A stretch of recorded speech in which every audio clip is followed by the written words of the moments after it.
시인 백석, 그는 누구인가? 이우원호.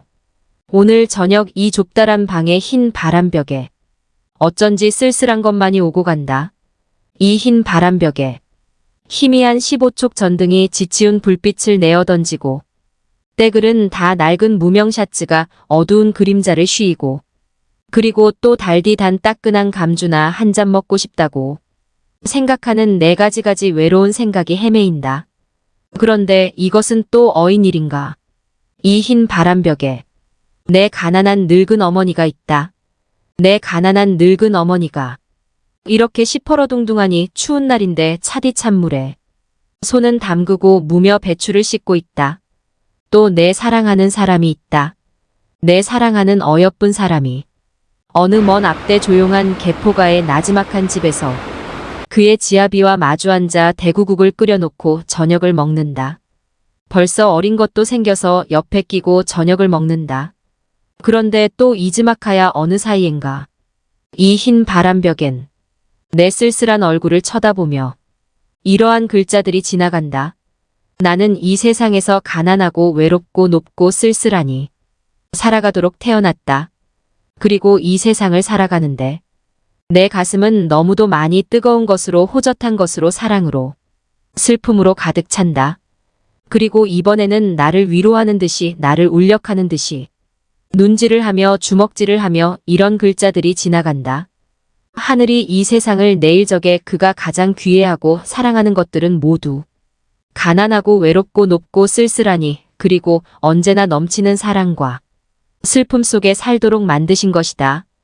초생달과 바구지꽃과 짝새와 당나귀가 그러하듯이 그리고 또 프랑시스 잼과 도연명과 라이넬 마리아 릴케가 그러하듯이 마이너스 흰 바람벽이 있어 마이너스.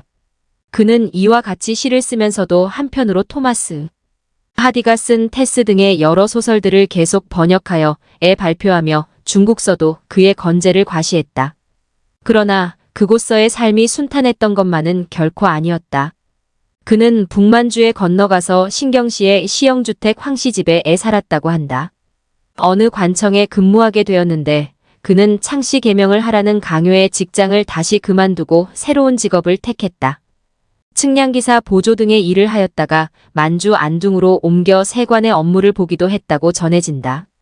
당시 그가 살던 신경이란 곳이 그 옛날 북만주 일대까지 호령했던 고구려의 영토라는 사실을 그는 알고 그의 마음을 어땠을까?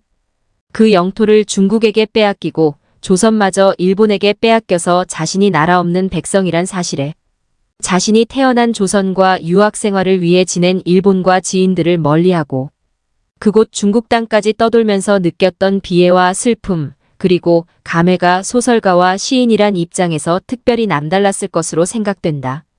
그것은 차라리 그에게 있어서 형별이요 고통이 아닐 수가 없었을 것이다. 마침내 1945년 8월 15일 조국이 그토록 기다리던 해방을 맞이했다.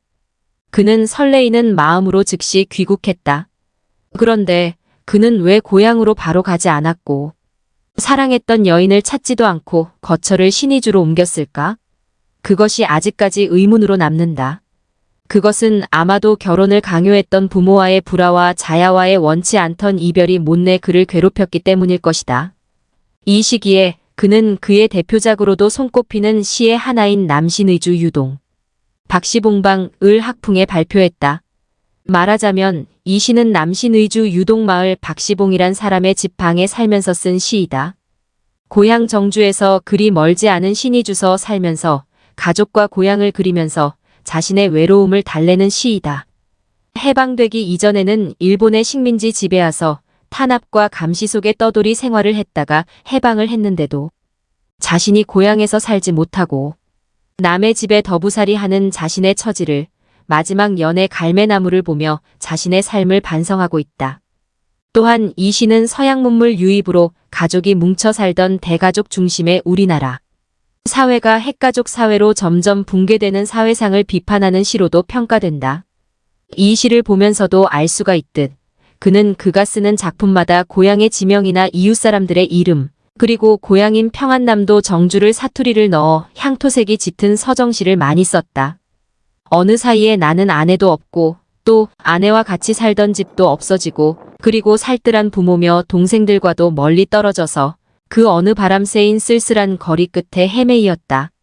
바로 날도 저물어서 바람은 더욱 세게 불고 추위는 점점 더해오는데 나는 어느 목수네 집 헌사슬간 한방에 들어서 쥔을 붙이었다. 이리하여 나는 이슴내 나는 춥고 누긋한 방에서 낮이나 밤이나 나는 나 혼자도 너무 많은 것 같이 생각하며 디롱배기에 북덕불이라도 담겨오면 이것을 안고 손을 쬐며 제 우에 뜻없이 글자를 쓰기도 하며 또 문 밖에 나가지도 않고 자리에 누워서 머리에 손깍지 베개를 하고 굴기도 하면서 나는 내 슬픔이며 어리석음이며를 소처럼 연하여 새김질하는 것이었다. 내 가슴이 꽉 메어올 적이며 내 눈에 뜨거운 것이 핑 괴일 적이며 또 내 스스로 화끈낯이 붉도록 부끄러울 적이며 나는 내 슬픔과 어리석음에 눌리어 죽을 수밖에 없는 것을 느끼는 것이었다.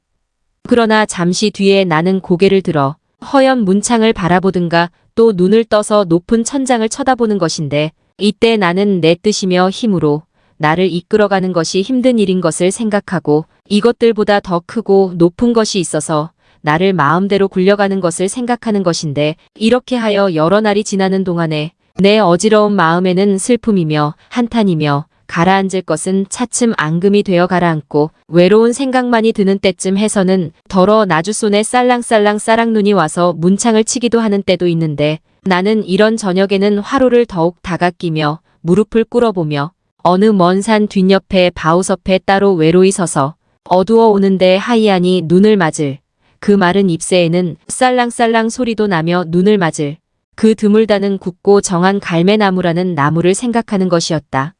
마이너스 남신 의주유동 박시봉방. 백석은 신의주에 살았지만 그리 오래 머물지는 않았다. 고향으로 가기로 결심을 굳힌 뒤에 그는 곧장 정주, 자신의 본가로 돌아갔다. 백석 그는 중국 등을 떠돌면서 객지에서 사는 동안 태어나서 자란 고향을 한시라도 잊지 않고 살았었던 그였기에 귀향을 결심했던 것이다. 그 이후에 그의 행각에 대해서는 자세히 전해지지 않고 있다. 해방되던 그해 12월 모스크바 삼상회의에서 남북한의 신탁 통치가 결정되어 38도선을 경계로 이남에는 미국이, 이북에는 소련에 통치하여 남한에는 민족주의 정부가 그리고 북한에는 사회주의 정부가 들어섰고 그 당시에 윈스턴 처칠이 미국을 방문해서 소련은 철의 장막아이언 커트 AIN으로 가리워져 있다 라고 말한 연설처럼 외부 세계와의 접촉을 철저하게 통제했던 소련의 통치를 받게 된 뒤부터는 백석은 남쪽의 문인들과 교류가 없었다. 다만 50여 년 지난 최근에 밝혀지고 있는 북한의 자료들을 통해 그의 행적들을 추측할 수 있을 따름이다. 자료에 따르면 그는 귀국 이후 고향에서 계속 글을 썼다고는 하나 공산당 산하에 있는 조선작가동맹의 조선문학에만 작품을 발표했다. 해방 이전에는 동인 등의 형식으로 어떤 문학단체에도 가담하지 않고 모더니즘 성향의 토속적인 서정시를 주로 쓰며 탈정치와 탈이념적인 시세계를 펼쳤던 그가 북한에 머물면서 사회주의 리얼리즘 성향을 표방했다. 또한 그는 타계하기 이전까지 그는 매월 조선문학에 자신의 작품을 실었는데 아동문학평론, 창작시와 수필, 번역시를 소개했다.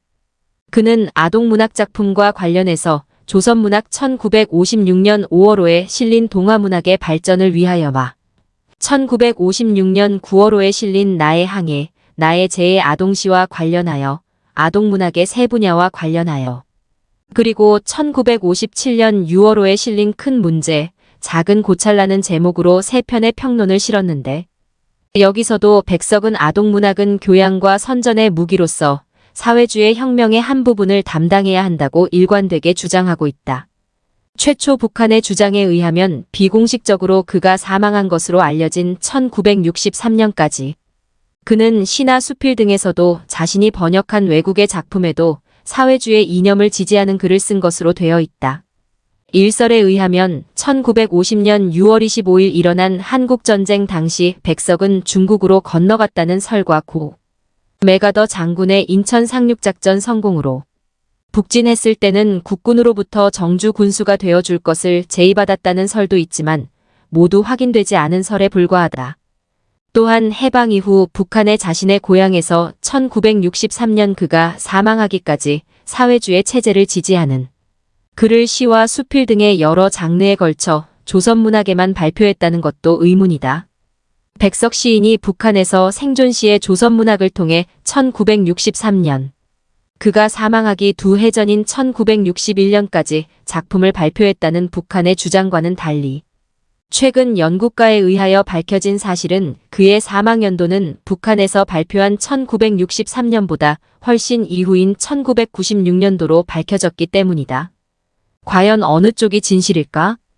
분명한 사실은 북한의 체제가 남한의 체제와는 다르다는 점이다.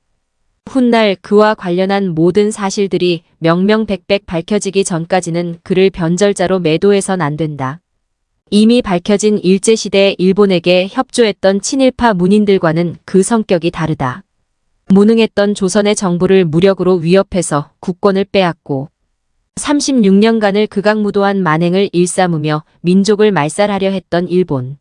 해방이 되었는가 싶었는데 이번에는 외세에 의해 남북이 분단되고 소련의 사주에 의한 저질러진 동족상잔의 6.25를 겪으면서 지성인들, 특히 문인들이 겪어야만 했던 정신적인 갈등은 결코 간과할 수 없는 문제이다. 북한의 발표대로 백석이 사망을 했는지 아니면 아직까지 생존해 있는지는 알 수 없다. 물론 생존해 있을 가능성은 매우 희박하다. 만일 그가 생존해 있다면 올해 그의 나이가 94살이란 점에서 더욱 그러하다. 일제의 민족말살 정책에도 결코 굴하지 않고 시대적인 배경에도 좌절하지 않고 토속적이면서 향토적인 우리 민족 고유의 시언어로 자신만의 독특한 시세계를 구축하며 서정시를 썼던 시인 백석. 어느 문예지나 문학파에 가담하지 않고 민족혼을 일깨웠던 시를 썼던 시인 백석. 그의 대표 시인 남신의주 유동 박시봉방과 나와 나타샤와 희. 당나귀와 흰 바람벽이 있어 왜 통영 고향 북방에서 막강산 등의 다수의 시들은 오늘날 많은 시인들과 평론가 그리고 대학에서 학생들에 의해 평론이나 논문으로 발표되는 연구의 대상이 되고 있으며 이제 그의 시는 시를 사랑하는 많은 사람들로부터 널리 애송되고 있다. 시인 백석. 그는 한국시 100년에 있어 시문단의 거목이며 또한 앞으로도 길이 빛날 우리나라 문단의 큰 별임에 틀림없다.